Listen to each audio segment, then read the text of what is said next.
واخفض لهما جناح الذل من الرحمة وقل رب ارحمهما كما ربياني صغيرا।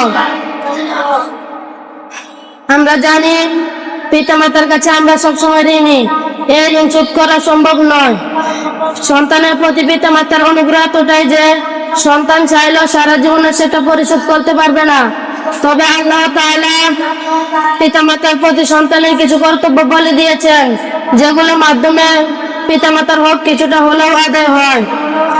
আল্লাহ তাআলা পবিত্র কোরআনে সূরা বনী ইসরাঈলের 23 এবং 24 নং আয়াতে ঘোষণা করেন, وقضى ربك ألا تعبدوا إلا إياه وبالوالدين إحسانا إما يبلغن عندك الكبر أحدهما أو كلاهما فلا تقل لهما أف ولا تنهرهما وقل لهما قولا كريما واخفض لهما جناح الذل من الرحمة وقل رب ارحمهما كما ربياني صغيرا।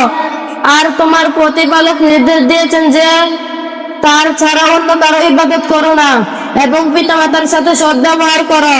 যদি পিতামাতার কোনো একজন কিংবা উভয় তোমার জীবদ্দশায় বার্ধক্যে উপনীত হন, তাহলে তাদেরকে উপ শব্দটি পর্যন্ত বলো না এবং তাদেরকে ধমক দিও না, বরং তাদের সাথে বিনম্রভাবে সম্মানসূচকভাবে কথা বলো।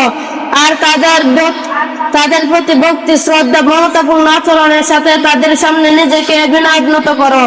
আর দোয়া করো, হে আমার প্রতিপালক, তাদের উভয়ের প্রতি রহমতের আচরণ করুন, যেভাবে তারা শৈশবে আমাকে লালন পালন করেছেন।